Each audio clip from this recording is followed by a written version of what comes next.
Hi guys, how are you? Welcome back to another video. I've been reviewing watches for Heimdallr on the channel since the channel's early days, and every single time they send a watch over, I kind of have an idea on what to expect, but somehow they always manage to surprise me. Today's watch is no different. I think this new release takes it up a notch, and it's actually better than the previous ones. Let's take a look. This, guys, is the Heimdallr Ocean Monster, and one thing they got right on this one is that dial color. I know what a lot of you are thinking, Heimdallr doesn't deserve any credit, but here I'm not going to ignore the giant elephant in the room, but for what you're paying and what you're getting, I think they deserve all the credit.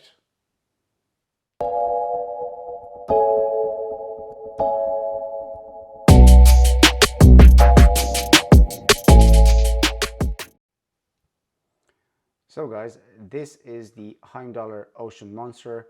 At the moment, this is priced on the Heimdallr website for $179, and that is excluding shipping taxes and import fees. Before we get into the rest of the video, I'm just going to get one thing out of the way, and that is the fact that this watch was sent to me by Heimdallr for free. I don't have to return it, I get to keep it, so bear that in mind as the video goes along. The way the video is going to be structured, we're going to go through measurements, specifications, we're going to have a look at the packaging as well. We're going to put the watch on the wrist to show you guys how it looks like. We're going to do a loom shot, and at the end of the video, I'm just going to let you guys know what I think about the watch and if I do recommend it or not. Now, just going to put that away and show you guys the packaging of the watch. Like I said, it's all pretty basic. So this is the standard packaging that pretty much all the watches from Heimdallr are coming in. So just cardboard box. There's usually a handwritten warranty card, which I always say it's nice. I didn't get one because the watch was sent in for the review. So if I have any issues, I can just contact them and they will send another one. But just to keep that in mind, again, I like the fact that they're not spending a lot of money on packaging where the money could be spent on the watch. So let's go through measurements and specifications. The case is made out of 316L stainless steel. Also the bracelet, the crown, and the bezel as well, all made out of 316L stainless steel. You have a case diameter of 41.6. You have a lug to lug of 46.5. You have a thickness of 13.5, and you have a lug width of 20 millimeters. Also, you have the semi-shrouded construction on the top and the bottom of the case. At the 4 o'clock position, you have the screw-down crown, and this is nice and machined, so it has this machined texture. It's very easy to grip, and it's very easy to unscrew. Again, it's unsigned. It's not a deal breaker, but Heimdallr usually don't sign their crowns. You have a vertical brushing all around the case and all around the side of the watch. You have horizontal brushing on top of the lugs, and you have polish finish in between the lugs. No sharp edges, a nice machined finish, pretty much nice polished finish, pretty much, and consistent on the entire case. Just turning the watch around, you have a screw down case back with the Sharky logo on the back. I don't know if you can see that properly. With the usual spec sheet, and between the screw down crown and the screw down case back, this watch has a stated water resistance of 200 meters. Now going back on top of the watch, you have a stainless steel 120 click unidirectional bezel that is very smooth, no backplay whatsoever, and this aligns exactly with the marker at the 12 o'clock position. Also, it has a loomed pip, so black numerals at the 15, 30, and 45. Also, black markers all around the surface of the bezel, and also the bezel has this kind of brushed finish on the top.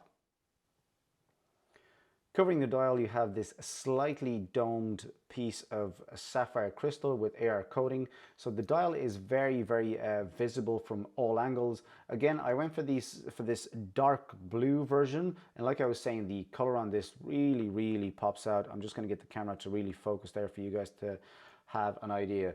At the 3 o'clock position, you have the date window with a silver date frame around it, and also you have the day and date function. And while I am here, this watch is powered by the trusty Seiko NH36 movement, something that is expected at this price point. Around 40 hours of power reserve, hacks at hand winds, and it's a workhorse, and this has I think it has a 10-year service interval. So back on the dial, you have applied indices all around with these kind of shark teeth style indices, if I want to call them. Printed this time at the 12 o'clock position, we have the Heimdallr shark logo, and it's usually applied in the previous one. So in the previous models that I've seen, the logo is usually applied. Again, not a deal breaker. Personally, I like the fact that it's printed. It just looks good.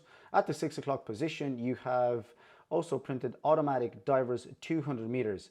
Now, just as a reminder, this watch is not ISO certified, but Heimdallr do usually test their watches in the factory. Also, we have this kind of raised chapter ring. I don't know if the camera picks that up. That gives it kind of like a lot of depth. So especially with these, that marine blue, we have loads and loads of lume on the hands, and also again that lume pip, and also on the indices. And like I mentioned, I will pop up a lume shot for you guys to have a look. Heimdallr never ever skimp on the lume, so pretty much all their watches are done at the same standard of lume, Japanese C3 Superluminova in this case. So moving on to the bracelet, guys, you have a 20mm lug width. Again, solid end links, solid links, all 316L stainless steel construction. You have brushed links with this kind of polished center links. The clasp is a fold-over machine clasp with a safety, double pushers to release, and you have the Heimdallr logo engraved on the top. No diver extension with this one. Again, Heimdallr don't usually do that on their bracelet, and you have 3 micro adjustments there. I think that should be enough. And this watch is sized up for my 6.3-inch wrist, weighs 172 grams. So it's a bit on the heavy side, but the weight is nicely distributed, and I have to say that it wears quite comfortable. I've been wearing this for the last week or so, and it felt very, very comfortable, and I've been wearing it for the entire day.